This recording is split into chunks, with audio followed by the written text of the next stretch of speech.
왜 실패를 했나? 시술을 잘못해서 실패를 하는 게 있죠, 그죠? 시술을 잘못했으니까 실패를 하는 게 있잖아? 우선 실패의 원인 할 때는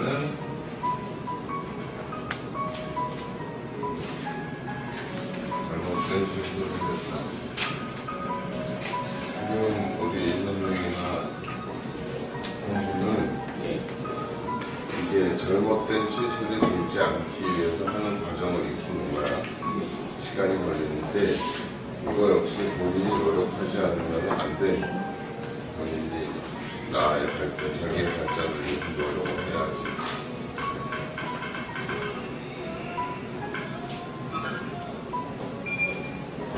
또 하나는, 또 실패하는 원인이 또 하나가 있다면 뭐가 있을까?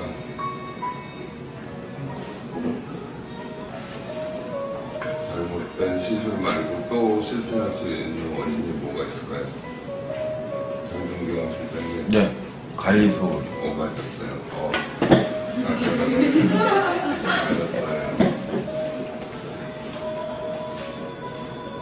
잘못된 관리. 이게 있을 수 있어요. 그죠? 네. 그러니까는 우리가 네가 빠졌다.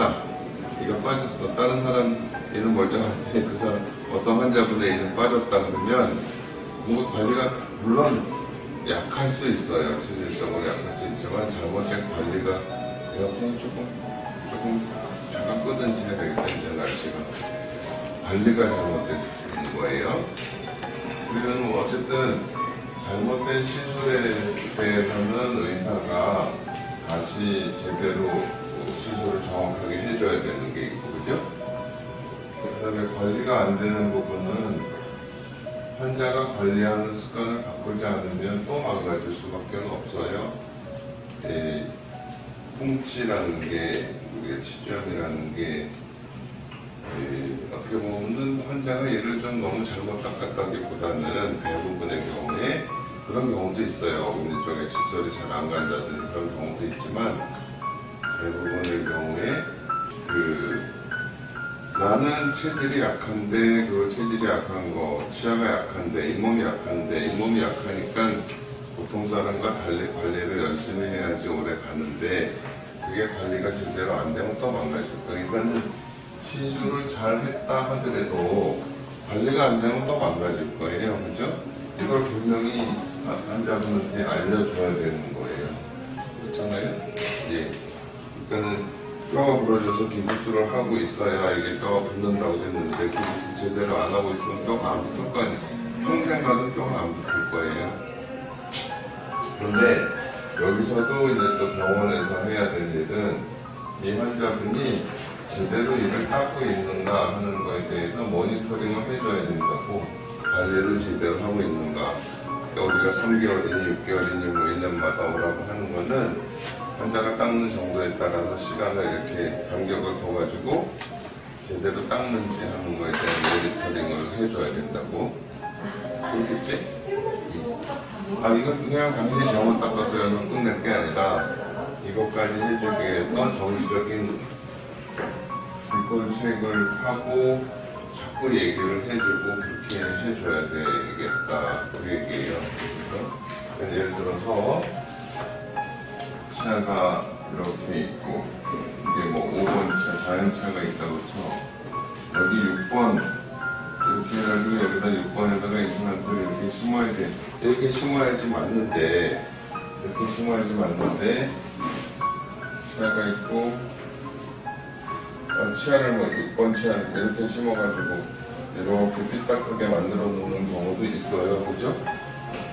그러면은 이 보철물에 대해서 이게 자꾸 여기서 힘을 가하면은 이게 자꾸 쓰러지는 힘이 가해지고 나서가 풀리거나 뭐 이런 잘못된 시술을 하면 안 되겠죠. 잘못된 시술이라는 거는 이게 우리가 파노라마 엑스레이로 볼 때 이런 각도도 있을 수 있지만 이렇게 단층 촬영해서 보면 여기 대합치가 있고 여기 이렇게 들어가줘야 되는데 이렇게 들어가줘야 되는데 뭐 너무 이쪽에 나온다든지 이쪽에 나온다든지 해도 또 마찬가지예요. 그는 시술이 잘못되면 그거를 그냥 다시 고쳐주는 수밖에 없어요. 그죠? 이제 이런 부분이 어떤 기계적인 실패에 대한 얘기라면, 그 다음에 또 어떤 분이 이렇게 자꾸 나사가 풀려서 오는 분이 있잖아요. 이제 나사가 잘못될 수도 있고 어떤 부속의 연결이 잘못됐을 수도 있고 그래요. 우선은 나사를 조여서 확인을 하고 교합을 조절을 하고, 그래도 안 되면 다시 만들어줘야 되는데, 제일 나쁜 거는 뭐냐면 임플란트가 불량품이다 그러면 그 임플란트를 바꿔야 되는데 그건 환자한테 굉장히 큰일이 되잖아요. 근데 그거는 어떻게 보면 병원의 잘못은 아니에요. 이렇게 식약청에서 허가를 받고 거기서 이렇게 나온 거기 때문에, 이건 이제 기계적으로 이렇게 볼 수가 있다는 거. 또 하나는 이제 통과학적인 실패에 대한 얘기는 시야가 있고 주변에 이제 지저골이라는 뼈가 있고 잇몸이 둘러싸여 있고, 그런데 잘 닦이질 않아서 뼈가 이렇게 이제 내려가서 망가지는 분들한테 이를 빼고 뼈를 다시 쌓고 임플란트를 하는데, 뼈라는 거는 이렇게 만약에 이렇게 망가진 경우에 뼈를 쌓는다 하더라도요, 뼈는 항상 건드려지지 않아야 굳어지는 거예요. 뼈가 이렇게 여기서 이렇게 뼈 세포에 의해서 뼈들이 조금씩 어떤 거든지, 우리가 뭐 살도 마찬가지예요. 사실은 뭐 화상을 입어서 피부 이식을 했다. 그럼 이게 흔들리지 않아야 이렇게 제대로 치유가 되는 거거든. 근데 여기 음식이 자꾸 눌리고 어쩌고 하면 요즘에 그 조금 뭐가 잘못, 환상 같은 생각을 할 수가 있어요. 그냥 내가 병원에 가서 시술을 받으면 나는 아무런 주의를 안 해도 그냥 이게 저절로 나아야 된다라고 생각할 수 있는데 그렇지 않아요. 그렇지 않아요. 낳고 나면 뭐 어떤 분은 이렇게 뭐라 그럴까, 재활치료라는 걸 열심히 본인이 해야 되는 경우도 있고, 그렇지. 저절로 다 되는 게 아니고 내가 해야 될, 환자가 해야 될 몫이라는 게 꼭 있고, 그걸 알려주고 그게 되도록 계속 체크를 해주고 그렇게 해야 된다는 거예요. 이런 경우도 마찬가지예요. 이렇게 설사 이렇게 뼈가 망가지면 우리가 여기다가 뼈를 쌓아놓으면 비교적 뼈가 잘 되지만 이런 데 눌리는 데는 절대로 뼈가 될 수가 없어요. 그러니 뭐 이렇게 똑같은 양이라고 할지라도 이거나 양이 똑같다 할지라도 이 세포들이 작용해야 되는 거리도 멀고 여기서 건드려지는 양도 많고 하면 이게 제대로 뭐 거의 뭐 한 이 정도 수준으로 나머지 다 망가지고 그럴 건데, 이거를 환자가 주의를 해주지 않으면 몇 번을 해도 계속 망가질 수밖에 없다. 그렇게 해서 그러니 뭐 보통은 이제 어렵다 안 된다 해가지고 이렇게 뼈를 쌓는 경우는 더 말할 것도 없을 거예요. 그지? 최대한 우리가 플리를 이렇게 얹혀놓고 플리도 가급적 움직이지 않게 경우에 따라서 이렇게 임시 임플란트라는 거를 꽂아가지고 플리가 흔들리지 않게 해주는 경우도 있잖아요. 플리를 덮어놓는다는 거는 이 뼈 쌓아놓은 게 흔들리지 않고 그대로 있어주라고 하는 건데, 식사를 하다거나 뭐 하다가 이게 자꾸 건드려지고 하면 이게 뼈가 이제 굳을 수가 없으니까 경우에 따라서는 뭐 이렇게 돼가지고 여기다가 임시 임플란트 같은 걸 넣어서 플리가 조금이라도 덜 움직이게.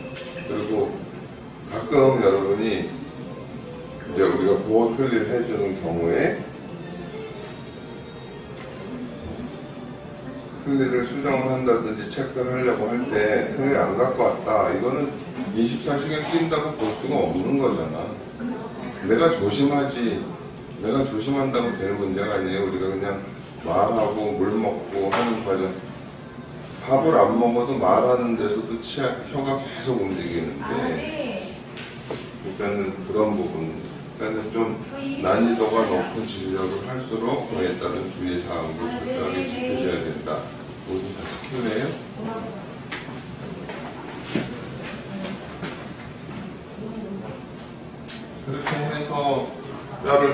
만들었는데 뼈를 뭐 힘들게 뼈를 만들어서 여기다가 임플란트를 심고 여기다 이를 만들었다 그랬는데 책임은 여기 없어요라는 식으로 하면은 그거는 점점 가라앉는 것밖에 안 돼요.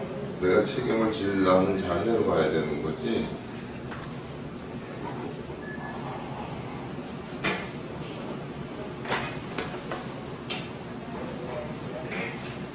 이제 지금 잘못된 시술과 잘못된 관리에 대한 얘기를 좀 했고, 심리적인 거를 좀 얘기를 하면 여기 봐요.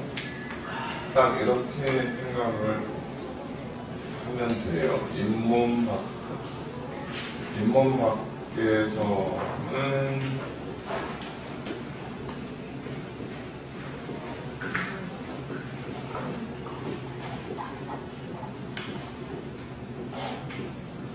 자연차 똑같이 보이게 만들겠다 그런 생각으로 하는 거야. 알겠어? 지금 이게 예를 들면 치아가 K9 같은 치아는요 좀 안으로 이렇게 많이 이렇게 콩고니를 보면요 콩고니는 다 좀 안으로 이렇게 들어와 있어요. 이렇게 이게 아마 물어뜯기 좋게 하려고 그렇게 했는지 모르겠지만, 그런데 지금 주공시대에서 자꾸 그런 문제가 나와서 이게 왜 그럴까? 보통 임플란트를 조금 이렇게 안쪽에 심어줘야 된다고 그랬잖아요. 그리고 여기다가 뼈를 이렇게 잘 녹지 않는 뼈를 만들어 놔야 이가 빠지고 나서 이 얇은 뼈가 없어져서 잇몸이 내려가는 거를 이 뼈가 막아줄 수 있다 이렇게 얘기를 했잖아. 그러면 우리가 잇몸 밖에 나와서는 이런 상태가 돼야 되는 거고, 이럴 때는 자 여기 봐봐, 이제 임플란트를 심는 깊이에 대한 얘기를 하는데, 자 임플란트를 이렇게 만약에 심었다고 쳐봐. 이렇게 만약에 심었다고 쳐봐. 그러면 이를 만들 때 이렇게 만들어야 되잖아. 그지? 그러면 여기에 뭐 찌꺼기가 쌓인다든지 그런 문제가 또 있을 수 있잖아요. 잇몸을. 근데 만약에 임플란트를 이 정도 깊이로 심는다면 이렇게 만들어야 되겠지, 그치?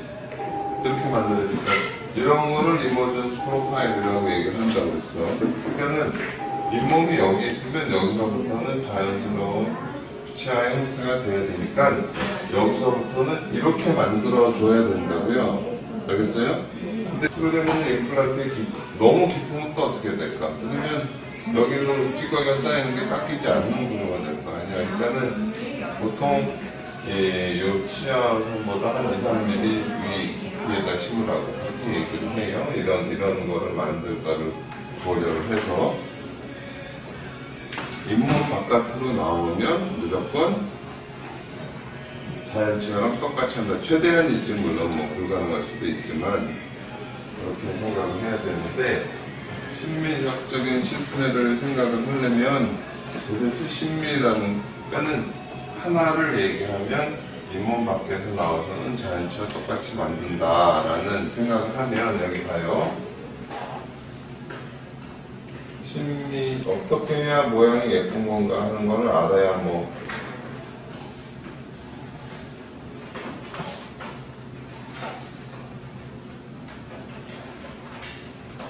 K9은 옆에서 보면은 준비아씨처럼 이렇게 생겼지만 앞에서 보면 거의 이런 식으로 돼 있어요. 이렇게. 그러면 어금니 쪽도 사실은 내가 추구하는 진료는 이제 임플란트형에서 고철이잖아. 내가 고철이라는 거는 없어진 부분을 대체해 주는 거예요. 인공물로 대체해 주는 건데, 이왕이면은 구별이 안 될 정도로 잘 어금니까지 다 포함해서 마찬가지로 하는데, 이제 모양에 대해서 눈에 띄는 거는 앞쪽이랑 앞니예요. 앞니 이렇게. 이게 잇몸선이 이렇게 돼 있잖아요. 그 다음에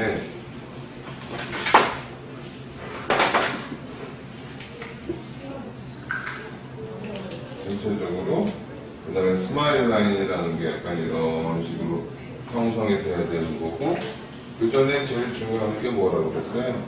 여기 중심선이 맞아야 되고, 그지? 그 다음에 이 두 눈동자선하고, 중심선하고 두 눈동자선하고 그 옆면하고 맞추고, 기준선에 대해서 잘 맞춰야 된다. 그래서 이제 중심선, 미들라인이죠. 그 다음에 동공간선, 그 다음에 뭐 대학평면 캠퍼스 라인이라고 그냥 쓰죠. 이 세 가지를 구별을 하고, 그렇잖아? 이런 어떤 큰 기준선에 맞춰서 만들고, 그 다음에 요거 하나하나의 배치라든지 요 치아와 요 치아의 뭐 크기 비율이라든지 뭐 높이는 어떻게 돼야 되고, 뭐 측정치는 약간 중결치보다는 살짝 올라가 있는 거고, 책을 자꾸 보고 적용하고. 그 다음에 이거는 어려운 게 뭐냐면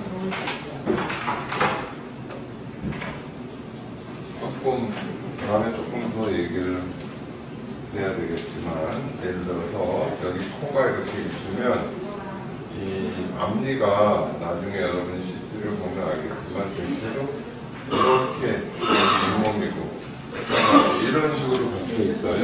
이 전치부를 보면 이런 식으로 박혀 있어서 이 바깥쪽에 뼈가 굉장히 얇고, 있는 이가 빠지면 이가 이렇게 뼈가 꺼지기 시작을 하는데 뿌리를 잡는 역할이 없어지니까, 그냥 이가 빠진 상태로 그냥 두면 이 뼈가 자꾸 올라가서 잇몸도 이렇게 올라가 버리는 수밖에 없어요.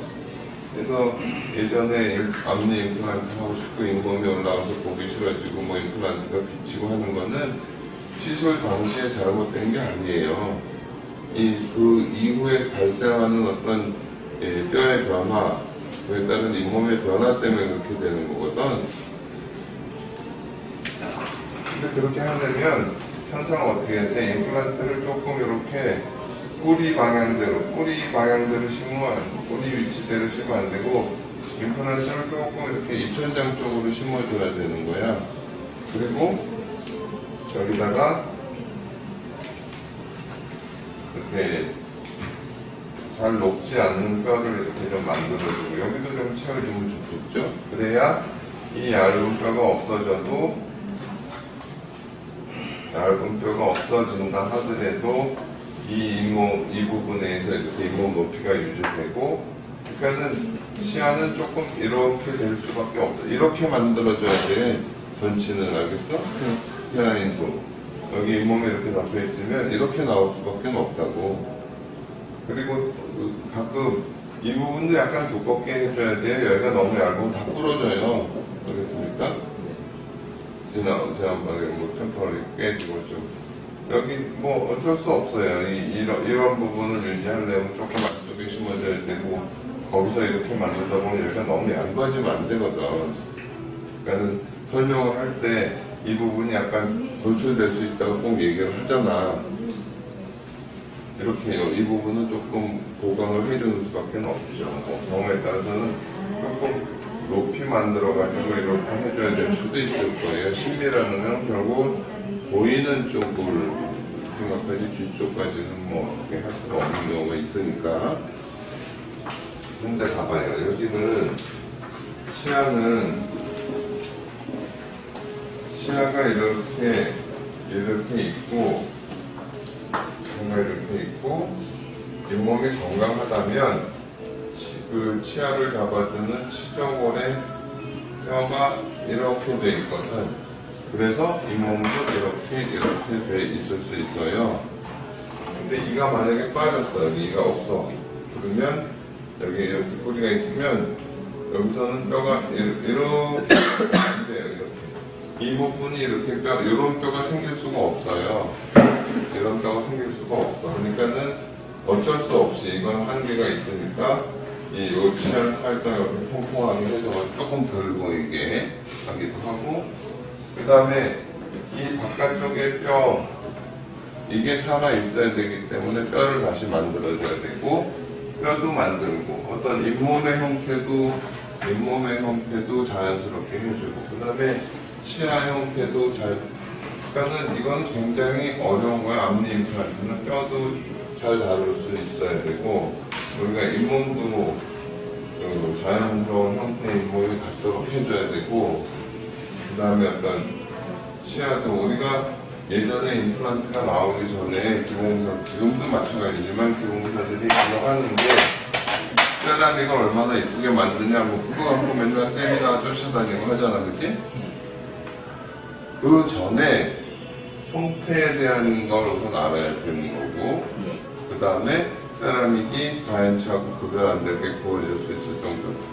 예전에 임플란트가 나오기 전에 가장 어렵다고 생각하는, 그러니까는 이 전 세계에서 가장 잘 만드는 기공사도 이게 자연치고 이게 인공치라면 똑같이 만드는 건 불가능해요. 뭐 유명한 기공사들이 와서 자기 케이스 자랑하고 보여줄 때도 이렇게 만들어 놓은 거 내가 한 번도 못 봤어요. 전부 다 두 개를 같이 씌우든지 이런 식으로 만들어 매칭이 돼야 되니까. 근데 임플란트를 하면은 이건 참 공부할 만하다는 게 뭐냐면 이 위에 뼈에 대해서도 만들 수 있어야 되고, 그 다음에 여기 잇몸도 내가 모양을 잡아줘야 되고, 그리고 나서 이걸 해야 되는 건가. 그러니까 훨씬 더 수준이 높은 진료를 해야 되는 거예요.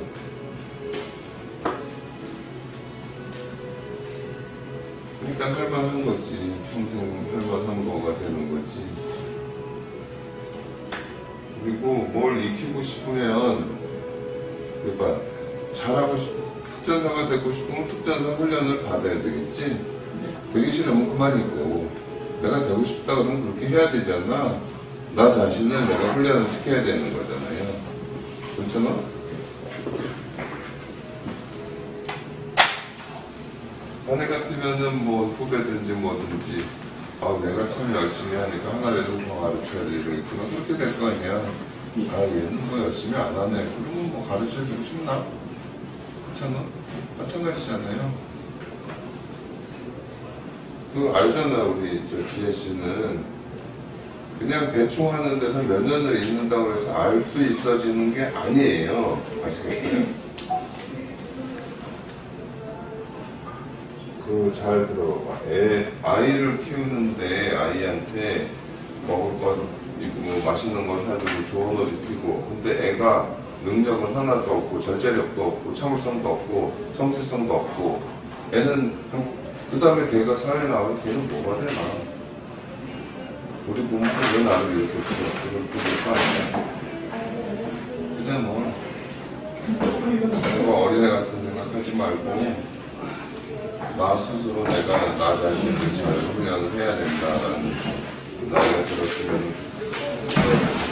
이 부분에 대해서는 한 번쯤 더 얘기를 해야 될 것 같아요. 이거는 시술도 잘 해야 되고, 그 다음에 이런 건강한 잇몸이 유지가 되려면 환자도 시술도 잘해야 되고, 환자가 관리도 잘해야 되고, 그래야 유지되는 거예요.